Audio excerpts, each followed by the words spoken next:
MotoGP in 2022 has had a problem, one that is surprising compared to previous seasons of the sport. Overtakes, or the lack thereof, have been a hot topic over the past half of the season, with many commenting on fewer overtakes and, most importantly, battles happening particularly at the front. Obviously, we've seen some epic fightbacks through the field and some good overtakes. Rins from the back in Portimao, Marc Marquez doing the same in Austin, and most recently Aleix Espargaro in the Netherlands, all giving us exciting races. But even in these, the front positions were relatively uncontested, which, let's be honest, is where much of the excitement comes from in racing. As fans, we want to see battles for the podium and the lead, and so this season so far has been lacking a little bit of that entertaining racing. So what are the possible causes and solutions to this issue that we've seen in the 2022 season so far? Well, MotoGP has of course already planned one solution to the overtake issue. Front ride height devices will be banned for the 2023 season, and to me it's a good move. The new rules banning these for 2023 does not ban the so-called hole shot device, which squats the bike for the initial run from the line, but does remove the device developed by Ducati that squats the front of the bike as it exits from the corners onto the long straights. It will have to be seen how the removal of the front ride height device affects racing, but to me, it seems to be only a minor piece of the issue since only one team is running it this year, that being Ducati. The banning of the rear ride height device has also apparently been discussed, with Simon Crafar mentioning on the Last on the Brakes podcast that it is looking like it could be banned for 2024. These are used by all of the teams on the grid, dipping the rear of the bike to lower the centre of gravity and thus decreasing wheelies and increasing acceleration out of the corners for the long straights. With the ride height devices, it becomes harder for one bike to outdrag another in the initial stages of a straight, leaving some at a greater disadvantage than others. They also add extra load to the tyres, which they aren't designed to manage, and of course you can put some blame on Michelin for not developing tyres to handle that, but that's a whole other different video. But the ride height device has undoubtedly had a negative effect on racing overall. The other negative to these devices is of course the added failure point that they bring into the sport. Maverick Vinales could have had a podium at the Sachsenring had his not failed. Brad Binder had his fail in Mandalika, which probably ruined or at least heavily affected his race. And these issues are not what we want to see in MotoGP, where historically mechanical failures have been rare. Both of these squatting devices, front and rear, have no doubt helped make the bikes go even faster, with lap records broken on the regular. However, I've no doubt that the racing overall has suffered. The Race had a great article on this where they brought to light the stats. In the first 10 races of this season, the average winning margin was 2.5 seconds. In the races where the gap was less than a second, there were only 3 overtakes for the lead. 1/3 of the races had no overtakes for the lead at all.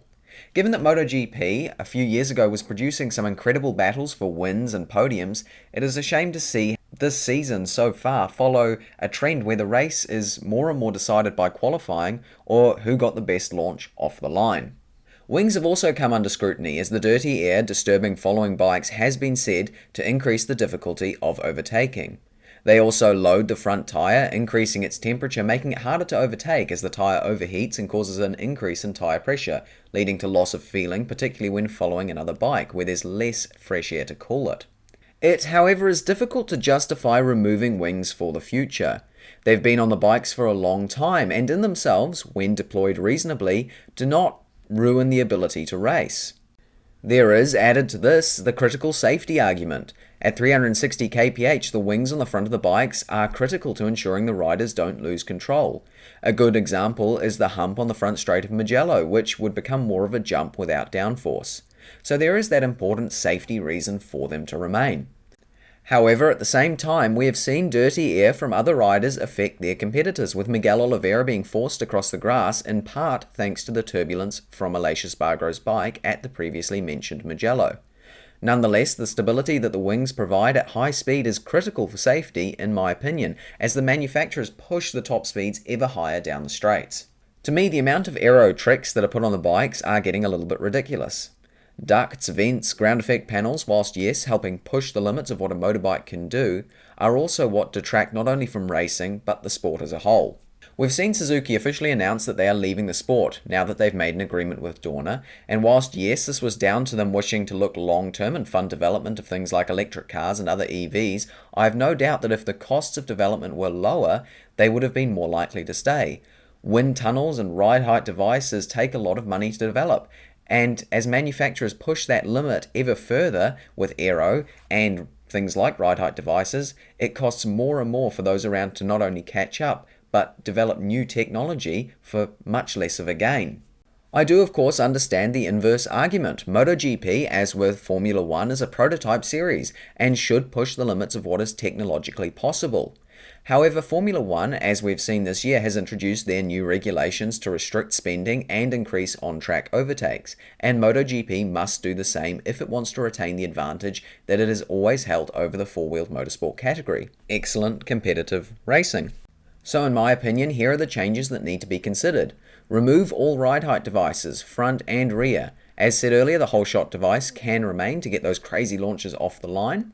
Restrict aero development. This could be by reducing the time that each manufacturer may spend in the wind tunnel.